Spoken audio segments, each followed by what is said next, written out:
Farah and I'm an associate at Maserumule. And today I'm joined by my colleague, Dia, who's a senior associate. And what if topic for today is what if your employees are required to work remotely? What are some of the contractual contractual challenges that you need to consider? I will be taking us through some of the questions, and Dia will lead the discussion. Okay, Dia. Thank you, to kick off, what must the terms of working remotely be agreed to between an employer and an employee? Welcome to all the viewers, and thank you, Farah.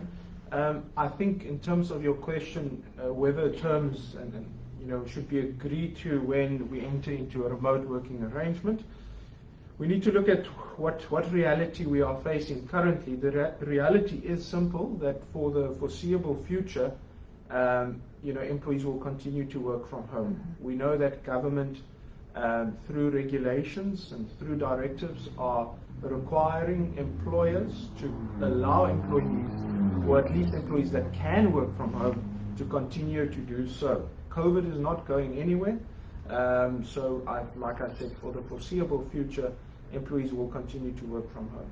So whether the working arrangement or the remote working arrangement is temporary, as we are currently facing, or permanent, the terms thereof should be agreed to, preferably in writing.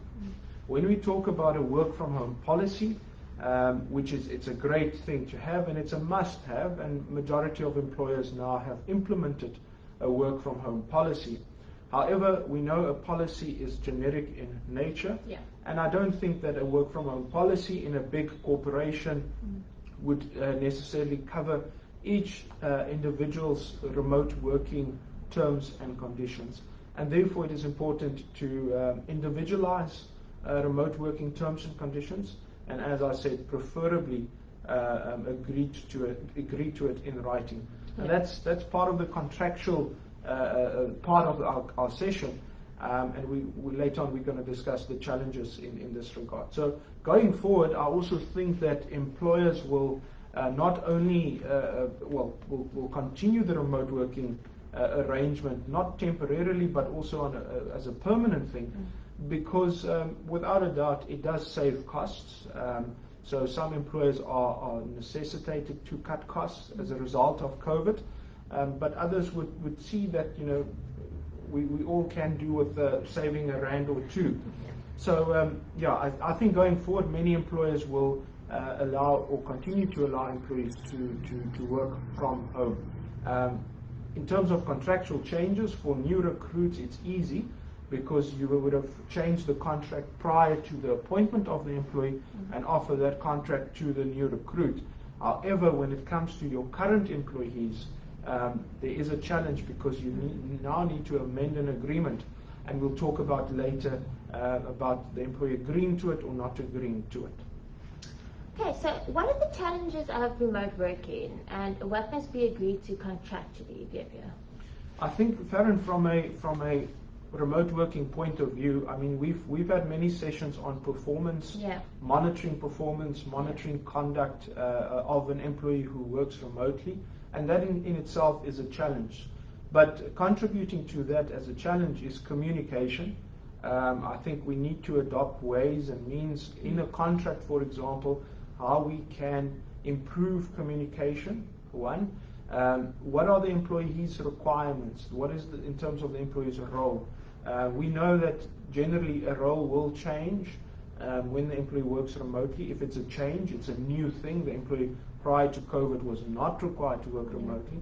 So we need to look at that, because it is a challenge. Hours of work, I mean, that is definitely a challenge that one needs to look at. Specifically, how do you monitor hours, etc. But we'll discuss that in a minute. And then practical matters such as company equipment. What equipment are you allowed to use? Can you use this equipment? When to use it? What about insurance? Can you expect an employee to take out insurance on a company laptop? Are you even allowed, or are you able to take out insurance on an item that doesn't belong to you? I don't have that answer, but these are the things that employers need to explore. Data protection and confidentiality, that will be a challenge in the remote working context. And then finally, health and safety. We've mentioned in our previous session that the workplace, well, the definition of workplace contained in the Occupational Health and Safety Act is wide enough to include a home office. So employers are obligated to take reasonable or take steps to ensure that the employee's home office is safe. So that in itself creates a challenge, and there are certain obligations placed on the employee in this regard, and that must be contained in an agreement. So we'll unpack that as well. Okay, great. So you've taken us through the challenges. What must be agreed to contractually? If you could just take our audience through that. Yeah, I think a couple of points, or headings at least, that I can think of. For example, policies and procedures. We need to inform the employee that all rules and regulations and policies that have applied prior to when you were working from the office will continue to apply irrespective of where you are working from. The employee's hours, the employee's role, for example, the guarantees of the employee. In other words, not only do I guarantee my competence, not only do I guarantee my medical fitness to perform these duties, but what are some of the guarantees from a remote working point of view? I'll unpack that. And then finally also company equipment. So what must be agreed to in that regard? Is your toddler allowed to enter your home office and climb on your desk and do his or her thing in terms of spilling juice or whatever? So yeah, that is important. But just to take it back, let's start with working hours. It would depend on the specific position. Generally, employees that can work from home, can work from home with a lot of flexibility. So hours of work is generally not monitored. As long as you work your hours, you can work at any time of the day. But some positions, you would need some form of monitoring. So you need to sit as the employer and then ensure, how am I going to monitor the hours of the employee? One, am I going to tell the employee that, employee, your hours will remain the same, i.e., you work from 8 until 5, 1 to 2 is your lunch break, right? Is it required that I inform the employee to say, employee, during working hours, you must be available as per normal. You can't walk your dog at 2 o'clock in the afternoon for 45 minutes. Or you can, but at least you need to notify me. So these are the things that we need to look at from a working hour point of view. If you are going to walk your dog and it is allowed, please just give me a heads up so that I know for the next 30 minutes you are unavailable. So that's from a working hour. Overtime also plays a part in the working hours. If employees do qualify for overtime, in other words, they are under the earning threshold, it is important to put in an agreement to say, employee, you should only work overtime when we are agreed to it. In other words, when I inform you as the manager or the team leader that you are required to work overtime. Otherwise, employers will have situations where employees are working ridiculous hours, 16-hour days, and in the absence of because you can't properly manage the hours or monitor the hours, it will be difficult to manage. Weekends should be, as far as possible, should not be allowed work, because otherwise employees will continue to work on Sundays and charge double time or Saturday time and a half. So from a working hour point of view, that is quite important. The employee's role, I think there will be a couple of changes in terms of remote working.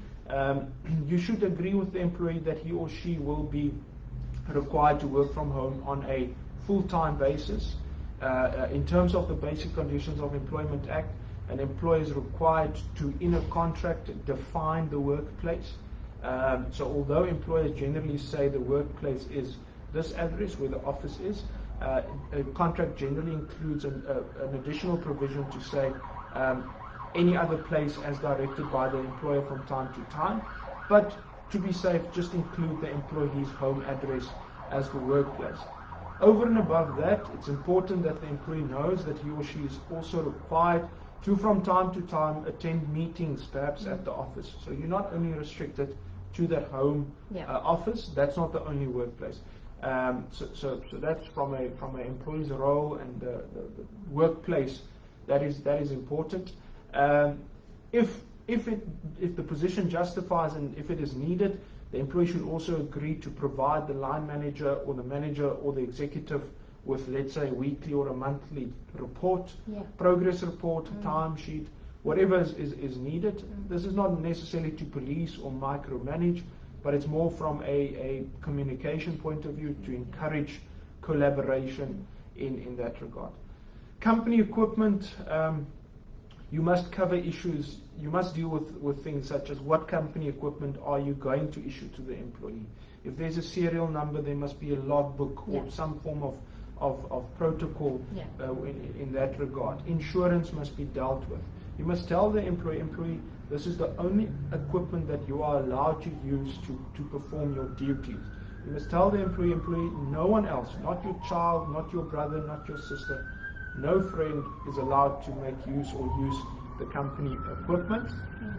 And then if, it's it's probably best practice to include a clause to say, if you've damaged this item and the damage was caused because you failed to exercise due care, in other words, you were negligent, then the employee could be held responsible. But those cases must be dealt with. You can't necessarily just have a blanket rule in that regard. Minimum line speed that is required. You should deal with items such as who is responsible for the internet costs. Are you going to provide the employee with an allowance, or are you simply going to say, employee, this is part of your job. You need internet to complete your tasks, to perform your duties, and therefore you need to make arrangements in that regard. So it will all depend on the parties and what they have agreed to. The second last point is the guarantees by the employee. As I've said, it's not only from a medical fitness point of view, it's not only from a performance competency point of view, it is also from a health and safety point of view that the employee now guarantees that this work, my home office, is safe, it's free from risk. I guarantee that. I guarantee that I will keep this workplace or this work area safe. And I agree that in terms of from a safety point of view, that the employers can inspect this office or this home office at least. So that's just in terms of guarantees by the employee or from the employee. Last things before I forget this is, and I've mentioned this earlier, is policies and procedures. I think it's important to also include in a contract or in an agreement that all rules, regulations, policies that applied before will continue to apply irrespective of where the employee is working from. Yeah, I'm sure it's very rarely that you'd find an employee, not wanting to work remotely. But what happens if an employee doesn't agree to these changes? The departure point should be fair and to consider whether a change is a change to terms and conditions of employment. An employer is not allowed to unilaterally change the terms and conditions of an employee or of employment. So that's the deciding factor. If it is a term and condition, an employer needs the consent of the employee. So in other words, you consult, and if there's an agreement, you implement the change. If there's no consent, you may be able to force the hand of the employee, in other words, implement the change by going through a Section 189 process, on condition that the reason for implementing the change or for the change is based on your operational requirements. There's a genuine need for this change. It's not simply just because the employer feels like it. So then you can force the hand by going through a Section 189 process. If it is not a term and condition of employment, consult. From a relationship point of view, it's important to consult. Try to reach an agreement, but if not, the change can still be made. And that is it from my side. Thanks so much, Pierre. Thank you to our viewers for joining us today. As always, if you have any questions pertaining to the topic, please do feel free to send us an inbox. But if you do require any further legal advice, please give us a call. You can email us, and we will get back to you. Enjoy your Friday, and we'll see you next time for our next Friday session. Thanks. Bye-bye. Cheers. Thank Bye. you.